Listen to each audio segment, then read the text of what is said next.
Good evening, everybody. It is 6 p.m. We do have quorum. If I'm going to go ahead and call this evening's meeting of the Board of Zoning Appeals for the City of Florence to order. First item on this evening's agenda is approval of the minutes of the January meeting. Minutes have been submitted to members of the board in ample time to review. Are there any amendments or motions to those minutes? There being none, do we have a motion to approve? All right, motion to approve. All in favor signify by saying aye. Aye. All opposed? Ayes have it. The minutes are approved. Next item on this evening's agenda is BZA hearing number 2024-02. It's a request for variance from the size restrictions for an accessory structures on a residential parcel. Location is 200 South Franklin Drive, tax map number 90062-09-008. Owner of record is Brian and Teresa, and I want to make sure I pronounce this correctly, Emin. All right. Applicant is Brian and Teresa Emin. And zoning district is NC 6.1. The board will now hear from city staff. Good evening.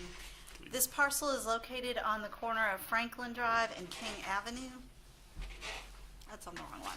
Gregg Avenue. Here we go. Gregg Avenue and Franklin Drive. It's a long, narrow parcel. The house faces on Gregg, but the majority of the lot is visible from Franklin Drive.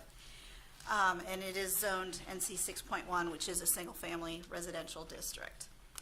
Here's a site plan.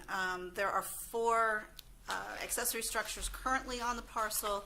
The applicant wishes to remove those 4 and replace it with a new combined garage, detached garage and storage building, which would be about 1,200 square feet, which is a little bit over the requirement or the permitted amount, but would be roughly the same as what is being removed. And in addition, it will be clad to match the house, which is what the ordinance requires. So it'll also have white siding and the asphalt shingle roof. It does meet the setbacks, which are 5 feet from the interior side property line and a minimum of 10 feet from the rear. And as you can see, it's 20 from the rear, so it will meet those setbacks as well. So the only thing that he needs a variance for on this one is the size. These are some elevations of the building, and then these are some existing site photos of the existing conditions. And that tent structure and the garage will be removed, as well as the building on the lower right there as well. So, but roughly where that is roughly where the new building will go on the parcel. So as far as the findings of fact, that a variance would not be contrary to public interest. Adherence to the terms of the ordinance wouldn't prevent him from constructing the accessory structure, but it would not be able to be as large as he needs and has requested. The intent of the ordinance is to control the size and number of accessory buildings in order to minimize the impact on neighboring parcels, and this one proposed structure would replace 4 smaller ones. The parcel is on the corner of the block and does not have a vegetative buffer or fencing. The requirements within the UDO pertaining to accessory structures apply to all properties in the vicinity, and adherence to the terms of the ordinance would result in the inability of Mr. Emmon to construct that structure, the combined garage and storage building that he's proposing. It is intended to replace 4 smaller structures, and it will match the house. So, as I said, the only variance he needs is for the size. So that concludes staff's report. Thank you very much. Are there any questions for city staff from members of the board? Yes, sir, Mr. Chairman. Ms. Elaine, was there any public, we don't have too many people here, so obviously you couldn't receive too many calls, but was there any outcry? I got a couple of phone calls of people just wanting to know why what the sign was referring to, and when I told them, they didn't have a problem with it. So no disagreement, but just curious inquiries. That's correct. And you made a mention with the new proposed structure that's going to be replacing 4 smaller units. That's correct. You made a reference, I'm not sure if I heard it right, but it was going to be matching, was it was going to be built to match the housing? Yeah, it would be designed, it would be clad in white siding and have a black shingle roof, just like the house does. And let me see, it was that right now the 4 structures have a total area of 1,108 square feet, and then this new building would be 1,200 square feet. So you're just adding, what is that, less than 100 square feet difference. But it would be all combined into one building instead of Is there spread a over. maximum allowed? Well, the maximum allowed based on the size of the house, the property card said the house is about 2,400 square feet. So about a 600 square feet would be the maximum permitted for a storage shed. And then a detached garage is also permitted, but he's combining the both into one structure. Okay, so he's going to categorize this as a detached, It's a combined detached garage and storage building.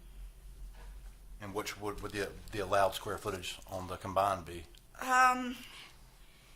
The ordinance isn't real clear on it. We generally would go with the size of a detached garage, which is around 780 square feet. Okay. And the maximum amount of the storage was 600. That's So correct. combining, they're about 1,180, and looking at 1,200 right now. Well, it'd be about 1,300 combining so yeah, it would be right around that same amount. And he only needs 1,200. That's what he's asking square feet. for, yes. Okay, so now would we have to grant him a variance for that as well, or are we just granting him a variance for the setback line? No, we're just granting a variant, you're just looking at a variance for the overall size. Overall size? He's good for setbacks and compatibility. Gotcha, fantastic. Thank you. Thank you, Mr. Poston. Are there any questions for city staff from members of the board? All right, there being none, thank you very much. The board will now hear from the applicant. Does anybody here wishes to speak on behalf of the applicant? You're good as it stands? Okay. All right. Is there anybody here who wishes to speak for or against the variance request? All right. That concludes the public comment session. Are there any questions for the applicant from members of the board? Okay, sir, if you don't mind speaking on behalf of yourself. If you don't mind, step up to the microphone, state your name clearly. I'm going to swear you in. My name is Brian Emmon. Mr. Emmett, do you promise that the testimony you're about to give is the whole truth? I do. All right. Go ahead. This building, your building, Yes, ma'am. can it be seen? And you live on a corner lot, so I know Yes, it can ma'am. be seen. But can it be seen like from the front of your house? If you looking at the front of your house, So could the you see front of the that house, it's a little bit strange because originally the house was built to face Gregg Avenue. Somewhere along the way, somebody had to readdress to Franklin. And so now Franklin would technically be the front of the house. So if from Gregg, it would be behind the house. From Franklin, it would be to the right of the house and could be seen. So the way that we have it designed is for the pitch of the roof to be exact matching to the house. So the A-frame essentially faces Franklin, and this new building, it would do the same thing, so everything would match together. Okay, and you have a it'll have a garage, right? It will be a garage workshop combined, storage, garage, storage combined. Right now, I have a garage that used to be attached by a small 4-foot roof. They called it attached, but we took the roof off, so then it became detached. And then we had a storage building, and there was already a storage building there, and so we've added all this, and we just want all that gone, right? We want the garage, we want gone. In that picture, the garage is the one that's in the red color that says remove. You can see it takes up the back of the house, so we can't even really see the yard from the house either. So we want to get that out of there. The tent I had to put up temporarily because my 17-year-old I'm working on a vehicle for, I had nowhere to put it because everything else, we've got tools and furniture and everything else in these other buildings. So we were trying to get something we could put everything in and be able to use it without having to have all this stuff because we really hate having it there. It's horrible, and I think it's bad for the neighborhood as well, just the way that it looks. And the new building would go, The new building would be in the farthest corner green. in the yard. Yes, ma'am. Farther back. Okay. All right, thank you.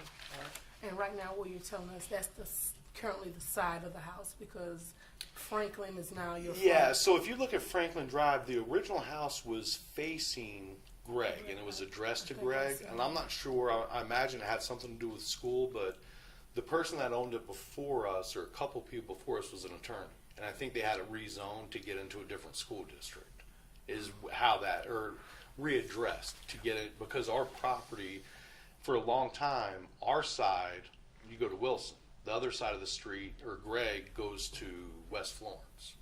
So we've raised 3 girls in that home. One of them went to West Florence and graduated. One started at West Florence and then went to Wilson. And then the baby, we sent to Wilson. So yeah, it's, I think that's what it had to do with the address changes. Okay. Yeah, it's strange for sure.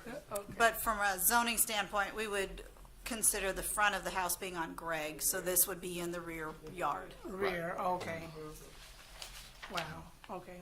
I mean, I was just looking at it, considering as if that was the house faced Franklin, and it technically would still kind of qualify. It's in the side, it would be considered in the side yard, because there would be no backyard looking at it that way.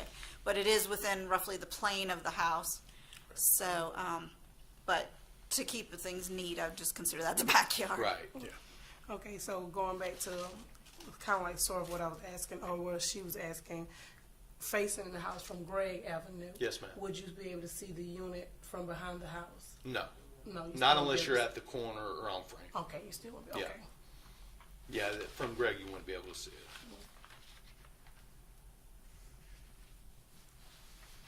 Thank you. You're welcome.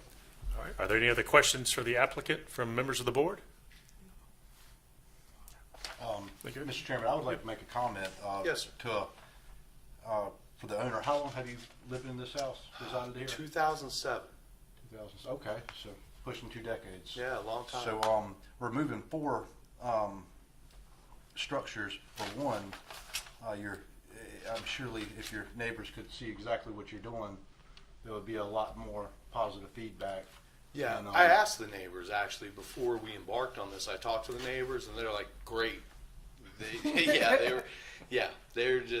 were fine with it, so they had no issues. Because I just want to know, was I going to face any obstacles before I paid the application fees and spent money on plans and all this sort of stuff. I just wanted to see what the neighborhood thought about it.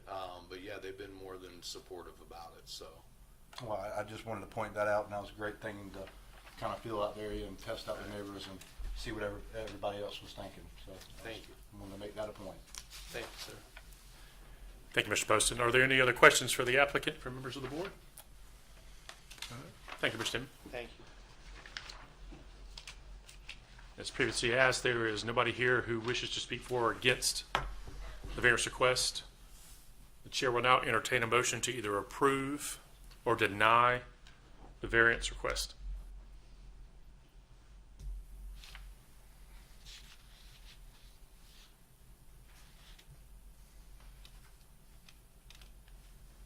Mr. Chairman, I'd like to make a motion to approve the Okay. variance request based on the following issues to be considered.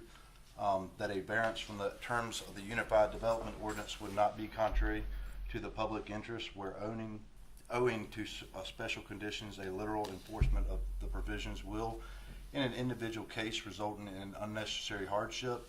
Adherence to the terms of the ordinance would not prevent the owner from constructing an accessory structure, but it cannot be as large as he requested.